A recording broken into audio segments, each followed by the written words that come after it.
शास्त्री जी एक ऐसे व्यक्ति थे कि इनके घर का एक कमांडमेंट था, इनके घर का एक नियम था।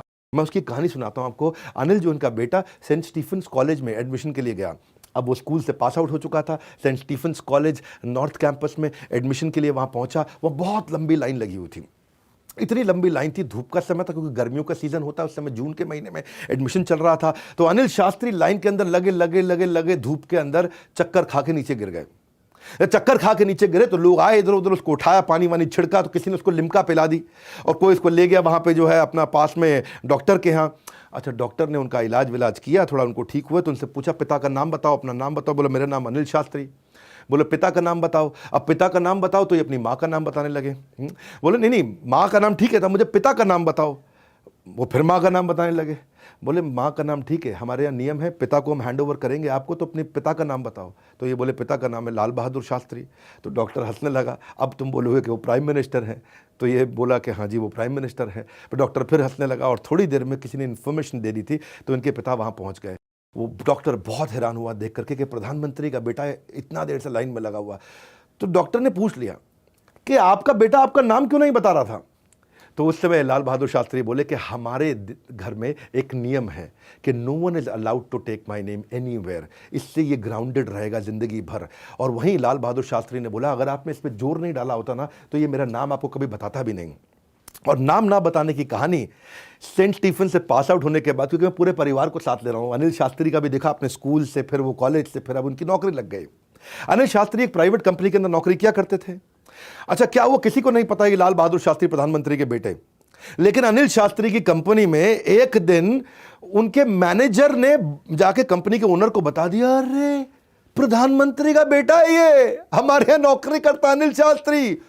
वो बड़ा हैरान हुआ, उसने सोचा अच्छा प्रधानमंत्री का बेटा, चलो कुछ जुगाड़ करते हैं, इसको जो है तनख्वाह बढ़ा देते हैं, प्रमोशन दे देते हैं, अपना भी कुछ ना कुछ आगे चल के काम बनेगा। हाँ, तो उसने तुरंत एक चिट्ठी लिख करके दी कि भाई आपको प्रमोशन दिया जाता है, आपकी तनख्वाह बढ़ा दी जाती है, तनख्वाह डबल कर दी गई। अनिल शास्त्री बहुत खुश, बहुत खुश। घर गए, जाकर के पिताजी को कहानी सुनाई, चिट्ठी दिखाए, देखो हमारा प्रमोशन हो गया, हमारी सैलरी बढ़ गई, अरे कमाल हो। पिताजी ने पूछा ऐसा क्या किया तुमने भाई? हाँ, जो प्रमोशन है वो अप्रैल के महीने में होता है, तुम्हारा नवंबर में काहे हो गया प्रमोशन? तो बोले ये तो मुझे मालूम नहीं है, बस हुआ है प्रमोशन, तनख्वाह नहीं। तुमने किया क्या ऐसा जो तुम्हारी तनख्वाह बढ़ गई?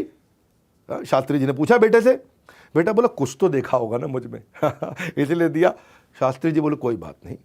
अगले दिन दफ्तर में गए, दफ्तर जाकर सुबह सुबह अपने प्रधानमंत्री कार्यालय से उसकी कंपनी के चेयरमैन को फोन लगा दिया, क्या भैया आपने हमारे बेटे को प्रमोशन क्यों दिया, उसकी तनख्वाह काहे बढ़ाई आपने? तो बेचारा बोला अरे प्रधानमंत्री प्रणाम आपको, हाँ बड़ा खुश हुआ, प्रधानमंत्री का फोन।